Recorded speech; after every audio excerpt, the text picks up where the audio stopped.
Doctor प्रसाद पावले यांचे प्रसन्न skin clinic. उपलब्ध सुविधा इसप, कच करणं, जळवात, ॲलर्जी, सोरायसिस, त्वचा कोरडी पडणं, त्वचेवरील पुरळ, नागिन, तर सौंदर्य समस्या, पांढरे डाग, काळे डाग, मुरूम, चेहऱ्यावरील वांग, डोळ्याखालील काळे वलय, सुरकुत्या, केस समस्या, टक्कल पडणं, केस गळणं, कोंडा होणं, चाई, चामखीळ, तीळ, मस इत्यादींवर उपचार.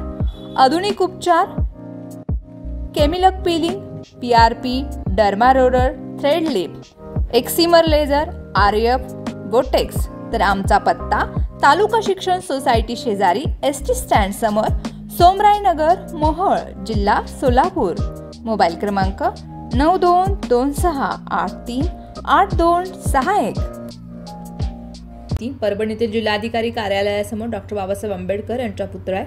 त्या पुतळ्यासमोर असलेल्या संविधानाच्या प्रतीची एक विटंबना केली होती. या घटनेचा निषेध करण्यासाठी आंबेडकरी अनुयायांकडून आंदोलन करण्यात आले. मात्र या आंदोलनाला हिंसक वळण लागलं. जाळपोळ आणि दगडफेकीच्या घटना घडल्या.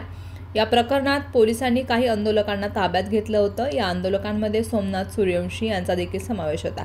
मात्र सोमनाथ सूर्यवंशी यांचा कोठडीतच मृत्यू झाला. दरम्यान पोलिसांच्या मारहाणीमुळे सोमनाथ सूर्यवंशी यांचा मृत्यू झाल्याचा आरोप त्यांच्या कुटुंबियांकडून करण्यात आला आहे.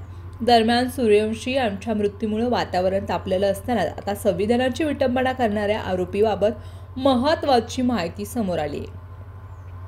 परभणीतील संविधान शिल्प विटंबना प्रकरणातील आरोपी हा मनोरुग्ण असल्याचं समोर आलं होतं. आता या आरोपीला स्किझोफ्रेनिया हा मानसिक आजार असल्याची माहिती समोर आले. यासोबतच त्याला अल्कोहोलिक डिसऑर्डर हा आजारही असल्याचे समोर आले. त्याच्यावर अकोल्यातील केळकर हॉस्पिटल या मानसोपचार रुग्णालयात उपचार सुरू आहे. तो सप्टेंबर आणि नोव्हेंबर असे 2 महिने केळकर हॉस्पिटलच्या व्यसनमुक्ती केंद्रात भरती होता. या मनोरुग्ण आरोपीनं परभणीमध्ये संविधान शिल्पाची विटंबना केल्यानंतर राज्यभरात आंदोलन पेटलं होतं.